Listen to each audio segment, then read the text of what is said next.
Here we go. Here we go. Yay! Yay! Here we are again. It's good to see you again. It's good to see you. Sorry about last week. I totally so maybe this is the good thing. Maybe this is a good thing to start talking about, right? Let's talk about this, shall we? Because I had a thing that I was like, oh, maybe we could talk about this. And now you've just reminded me that last week. Oh my God, that last week. Yeah. So last week, Vicky arrived and I was nowhere to be found because I was on a train to Newcastle. And the reason that I was on a train to Newcastle is because I was going to the Atomicon event, which was amazing, by the way. It was so good. Wow. But the week before that, the Tuesday before that, in fact, my friend and client Sarah had been like, oh, I get to see you next week. Yay. And I was like, pardon, excuse me, what? And she was like, it's Atomicon. We're going to Atomicon. You've got your ticket. I remember because you used my affiliate link. And I was like, fuck. And I had completely forgotten about it. And it was in Newcastle upon Tyne. So basically as far away as you can get without being in Scotland. And I was like, oh, maybe I could just go up for the day. And Sarah was like, don't be, no, what? And like, she refrained from calling me an idiot, which I thought was very restrained of her. What a good friend she is. Amazing.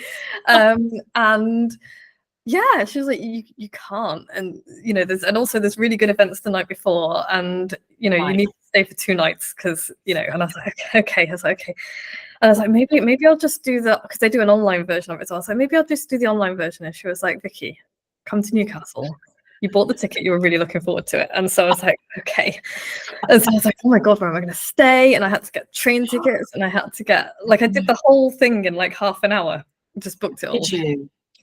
But that was fully focused work. Well done. Fully focused panic work. There's nothing like you're going to Newcastle for 3 days next week that you'd forgotten about to focus it. Oh my God. And so I booked it all. I managed to find a hotel for less than 100 quid for 2 nights. And I am never going to stay in an easy hotel again. Was it rank? It wasn't rank. It wasn't rank. I'm a real snob when it comes to hotel rooms. I'm like, if I'm going to spend money to stay somewhere, the bed was really comfortable. Okay, the bed was really comfortable, so that was good. And it was the bed was clean and the bathroom was clean. The floor was not clean, and I was like, bleh, bleh. So I was like, I didn't have bare feet at all. The bathroom floor was clean. It's like, why can they not just clean? Anyway, whatever. But and it was. When I actually got there was like 15 people sitting on the steps outside smoking and muttering. And I was like, cool, I'm going to get murdered. This is a murder hotel. It was fine. It was absolutely fine. They had all moved on by the time I came out again. But, brilliant. Yeah. So yeah, that happened to me last week. I'm so sorry. No, do you know what? It worked out really well because I was working away from home. Like I said, I was helping my son and his husband look after their baby while they did one of their walking events. So I was in a B&B room basically. And do you know what? I think I needed actually a little bit of a break because I was trying to work as well as work in a strange place and doing things with the baby as well. And it was starting to explode my brain after a while because it was too much going on. You know, when all your bandwidth is like completely used up. Yeah. I was like that. So when you weren't able to make it, I was like, oh, okay, so that's one less thing. That's good. Oh, good. So, okay, what have we learned from this? I have learned that I've learned nothing. But you must learn that if you're in a strange place looking after a baby, maybe you can cancel this call for sure, because this is like amazing, but it's not like mission critical. So I like these calls. No, I like them as well. They are good fun, aren't they? But one thing that actually what you were talking about reminded me of a little video I watched. It was I will find the name of the guy who wrote it because or made it, because I think he makes a lot of sense, and it's something that I keep referring back to in my head. He did this little video about ADHDers. They need N.I.C.E in order to be able to concentrate. Let me take note, because this will come into your head, and it totally describes all the things that really make me focus. Okay. N is for new. So if something's new, it's like, oh, bright shiny object. I is for interesting. Ooh, yeah. So if it takes our interest, brilliant. C is for challenge. Okay. Yeah. So if something is challenging, it means it's more likely to get our focus.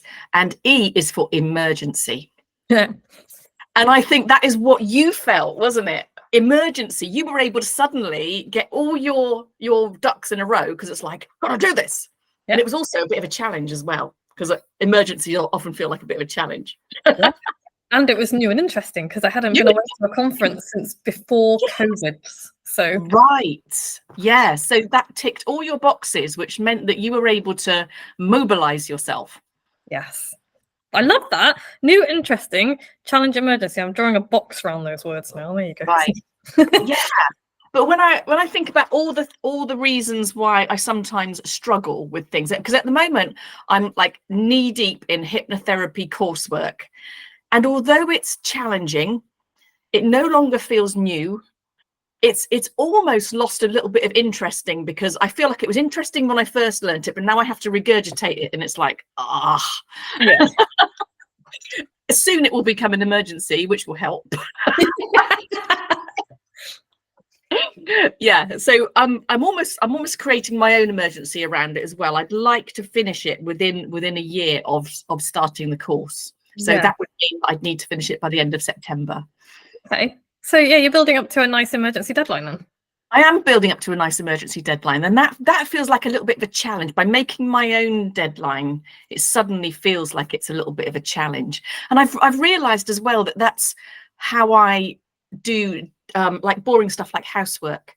Sometimes I will make a housework game for myself where I write lists of everything I need to do, and I cut them up and I put them in a little hat and pull out one chore at a time, and I give myself like 10 minutes to do each thing. I actually love that idea though, because like I'm writing that down in my coloured pen. Right. Brilliant. Oh, it's coloured pen time. Chore games. I should remember that. In a hat. I love that, because like my week, I was just complaining to Joe yesterday. Poor Joe gets on my complaining, and I was like every single weekend there's shit to do and I'm sick of it. And he's just like, what do you mean? And I'm like, just like cleaning. I need to go and clean my cabin, and then I need to clean the bathroom, and then I need to do the laundry, and then we need to. And he's like, well, I'm going to do the kitchen and the living room, and I'm like, yeah, but that doesn't get my stuff done. And it was just terrible. So I love the idea of putting everything into a hat and then we pick it, because you never know what you're going to get. Yeah, it's like a really shitty lucky dip. It's a really shitty lucky dip, isn't it? But however, if you give yourself a little bit of a challenging time frame to do it in, then you up the ante on your weekends. It's like, shit, can I really hoover the whole house in 10 minutes? Let's see. Yeah, and less time spent faffing. And actually, once I get started on the cleaning, if I'm playing some banging tunes, it's not the least enjoyable thing in the world. So yeah, I love that. Okay, cool. And all of this feeds into what I've just remembered, something from Atomicon that you might enjoy as well. So one of the talks was by Elizabeth Goddard, and you might have seen her around the internet wearing a giraffe onesie. Oh, do you know what? I don't know if I have. She's quite well known for wearing a giraffe onesie, but she's like a marketing bod, and that sounds really derogatory. She's really cool, but like she is. Yeah, she's like a neurodivergent queer ADHD marketing person who wears a giraffe onesie. Like her thing. Brilliant. But yeah, she did a talk called, I think it was called Embrace Your Mess. But the thing that stuck out to me was like, she was like, you're never going to get your shit together.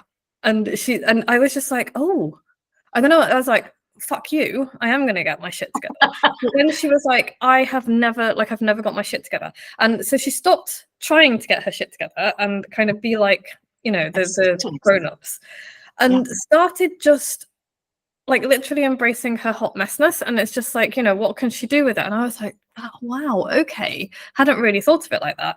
And so she talked a lot about in fact, I've made notes, hang on. Flip back a bit. Yeah, so like she particularly talked about with clients and stuff, like be really upfront about your challenges at the start with people, because then they will understand and it's not like you're just flaking out. So like I know with you, if I do something like I did last week, you're not going to fall out with me because you're going to be like, totally get it. And so yeah, and so she was like, so what she's done is she shares all of her experiences about how she does things, including the stresses and the messes that happen, because she's like, I run a successful business with all of this stuff, and it's not despite it, it's because she's like harnessed it. And I was like, that was a really cool reframe. But that the most important thing I think I took away from it, apart from that, I'm just reading my own notes. I literally fell over a shopping basket in the supermarket the other day because I was dancing and trying to talk to Joe at the same time, and he's just like, what the fuck are you doing? But she was talking about balls, and like, you know how we're always trying to juggle all of the balls all the time? Yeah. And she was like, some of these balls are glass balls, but most of your balls are plastic balls. And we spend most of the time trying not to drop the plastic balls, which will be fine if you drop them, which means that often we drop the glass ones. And if you drop those, then everything's fucked. So it's like things like personal relationships and important client relationships. And, you know, if you need to postpone a meeting because you've got too much on, that's a plastic ball. It's not, you know, people will understand that kind of thing. So postpone the meeting so that you can do the thing that's actually important. And I was just like, oh, because I'm always like, I hate rearranging and flaking on people and all of that kind of thing. But her thing was like, let the plastic balls drop so that the glass ones stay safe. And I was like, oh, that's a good one, isn't it? I like that. Yeah. I really like that. Yeah. And I think the reason we get so scared of smashing our balls is due to the amount of shame and guilt that we've had in the past before we really understood what was going on. Yeah. My balls feel very fragile at times. I feel like all of my balls are glass today, because that was the thing I was gonna like ask, have we got a topic? And we're a bit past that point now, but I was gonna ask if the topic would be, but I think it kind of fits in anyway.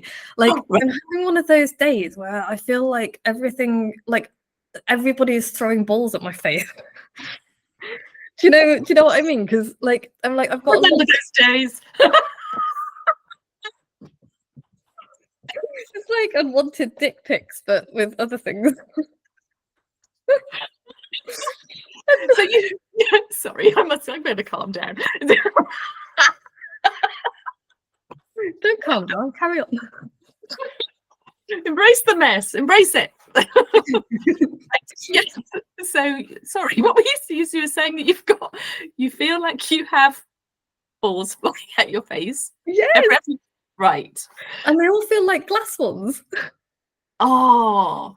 Because it's like I've got this client project I need to finish, and I've got many other things to do, and I've got like too many calls today. Not this one, but I've got something booked in later. And then Noodle is my cat for listeners, just threw up everywhere, like in 4 different places. And so now I'm really worried about him because he's 15, so he's a bit skinny anyway. And so I'm just like, oh. And then I was just standing there, and Joe was like, are you okay? Because we were cleaning up, and I'm like, no, because I just feel like things keep happening to get in the way of the things that I need to do. And do you know what I mean? Do you ever have days like that? Yeah, absolutely. Yeah. And I do hope Noodle's going to be all right, because everything stops for animals, doesn't it? It's like everything does. They are your most precious little balls. Yes, they are. They are not just glass balls. They are like Tiffany Fabergé egg balls. Exactly. Yeah. Exactly. Yes, they are. They always come top of the agenda.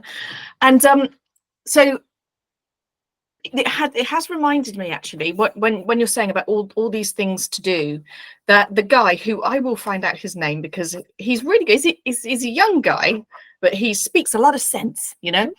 And I'm sure he must have read your book about Don't Eat the Frog, because it's definitely one of the things that he says is like, don't try and do the hardest thing straight away, because that doesn't work for us.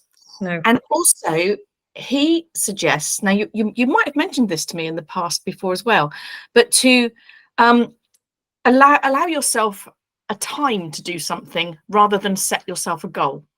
So for example, I keep writing a goal, do 2 hypnotherapy questions today, whereas that is the wrong goal. The better goal would be spend 30 minutes doing hypnotherapy, and even if I don't do, even if I can't engage my brain, at least I know that I've got that time and I've put that time into it. Yes. So it's time-based goals rather than like project-based goals, if you know what I mean. Does that make sense? It does, and I think that works really well for certainly for my form of ADHD, because I said this before, I know I have, but like my time is like now and not now. Right. And yeah. So like I really struggle. So I'll be like, oh, I've got, so and so time, which means nothing, and I'll be like, oh, I want to get done, say 2 hypnotherapy questions, and it's like that could take literally hours, and then I'm late for other things and I haven't done. But if you're like, if I've got a timer set for 45 minutes, then I just do that work for 45 minutes, and then I'll get up and have a break. Yes. It's very important, move your body, yes. And then do the next thing, and maybe that's the same thing for another 45 minutes. But I really like the time goal, because then it's not like there's no shame then if it's like, oh, I didn't get through 2 questions, I only did like 1 and a bit. Then that's okay, because you haven't failed anything. And I think he suggests that if you're really dreading doing something, set the timer very short, 5 minutes, or 3 or 1 or 1. So and you'll probably once you're into it, you'll be fine and you'll get going. But it's the whole seeing a list of stuff and just feeling overwhelmed by the list of all the things. That once you chunk it down, just go, right, I'm going to spend an hour on that. And I love it. I set a little kitchen time where I've got this kitchen time with it, and it's quite fun seeing it count down as well. It's like, oh, I've been here quite a long time and I didn't feel like it. And my friend Louise does that as well. So you probably know Louise. She's in my creative playground group, and she's got ADHD as well. She's not been diagnosed yet, but I'm like, yes, you have ADHD. But she's also she's got that. But like, she does this as well, and I hadn't realized until you just said that. I hadn't kind of clocked, but she does 10-minute like cleaning blitzes, and it's just like, how much can I get done in 10 minutes? And like little blitzes, and then that's how she stays on top of all of her housework with her toddler and her somewhat messy husband, and it's just and I just thought that sounded exactly like you. It's like, I'm not going to get the kitchen clean. It's like, how much can I do in 10 minutes? It really does help focus the brain, because housework for me can be such a, I mean, in the past, I've sort of said, oh, I can finish my housework by lunchtime on a Saturday, and I'll literally still be doing it at tea time Sunday, because I'm unstructured, and I'll think, oh my God, this is never going to end, because I've got distracted, and I've picked up things, and I've sat down and read things, and everything gets in the way. So but it's one of the things. Actually, when I had depression and anxiety in my 30s, I actually said to my therapist at the time that weekends should feel like they're easy, but they're actually hardest, because I have no structure. And anything could happen. I couldn't even decide what to eat at weekends. No, it's difficult. Because we've normally got our dinners planned, but lunches don't usually happen, because it's like, oh, what are we going to eat? Kev and I, we sometimes do student food, where we stand at the fridge and eat things out of the fridge, like student lunch. So we're not grown up enough to actually make decisions. I thought you were going to say like pot noodle sandwiches or something. Well, it might as well be because it's like a piece of cheese and some watermelon and a grape and just One plucked. grape. Yes, never more than one. Yeah. I have a problem with grapes. Like Joe just sits and watches me because like I will first of all I will put as many into my mouth as I can at the same time. But then I'll just like until they're all gone, and he'll just be like, what are you doing? And I'm like, I can't stop. There's something really compulsive about, you know, when it's like a really nice crunchy green like seedless grape and it's just a really satisfying crunch and it's just Oh, you put them all in at once. Do you mean like you fill your cheeks up, or is it just like belt I just fed? do that once. So I feel I get as many into my mouth as I can, and I'm just like, but then I'm like 2 at a time. I'm actually getting really anxious now that you're going to choke on a grape one day, because you're supposed to cut them up for children, aren't you?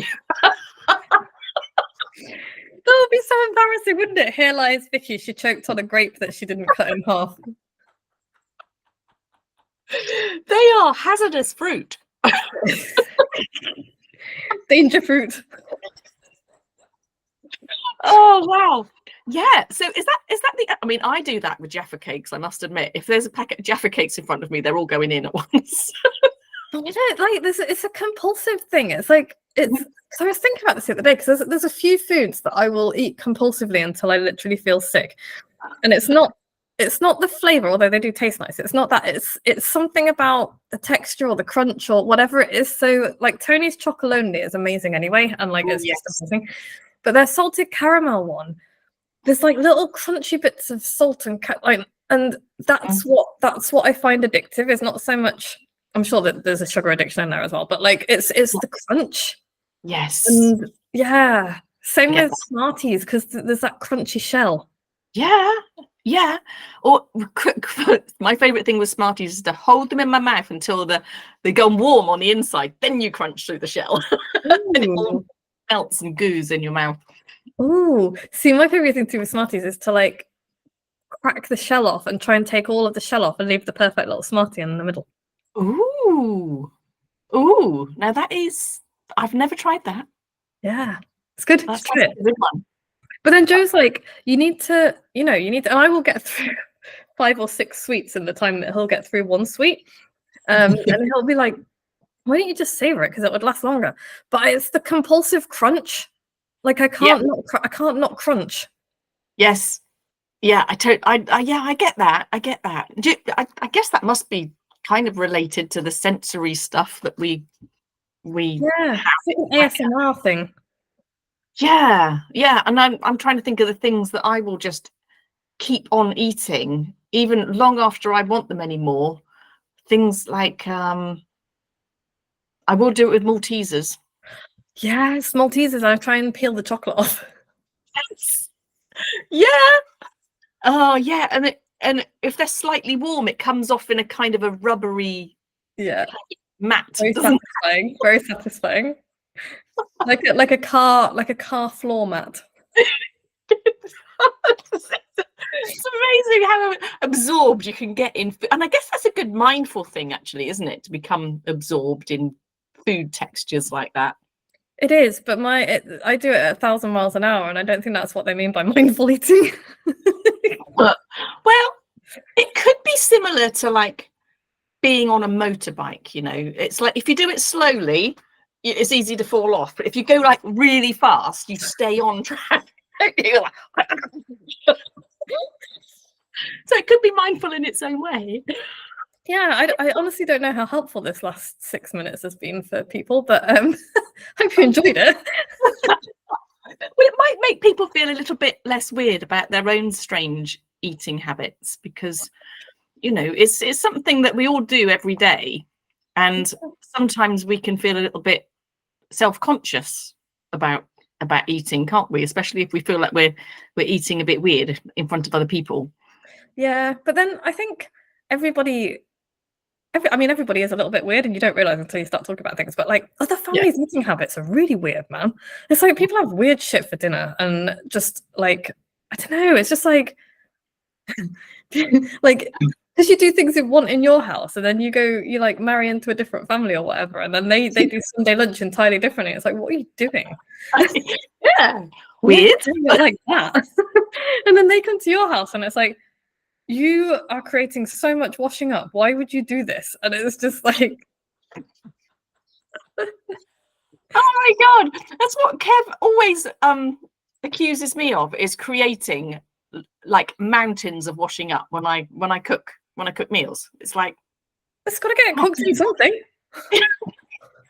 it's like, it just looks, yeah, I'd love to be a really tidy chef, but it's beyond me being tidy. It's I do like a tidy kitchen. I won't leave it all messy, but when I'm actually creating, there is stuff everywhere, and I think that's okay, reasonable, isn't it? Artistic. Yeah, I think it's artistic. Yeah. So are you like that? Are you Well, I don't cook ever. ever? Like hardly ever. Although Joe did come back late a couple of weeks ago, and I was cooking dinner, and he walked into the kitchen and was just like, "What are you doing?" And I was like, "I'm cooking," and he was just like being really sarcastic and a little bit mean about it. But yeah, that's how little I cook. Is that when he came into the kitchen, he nearly fell down in shock. So, have you always disliked cooking? No, I actually really like cooking. I really hate our kitchen. That's my problem. It's a disgusting little moldy little cold little hole, and I really despise literally everything about it. And I just it's a very, very difficult space to cook in, so I just find it really stressful. So I can't. And yeah. So how could you make that easier for yourself? Knock it down and build a new one, which is what we're doing next year. So. The challenge. Yes. Excellent. I love it.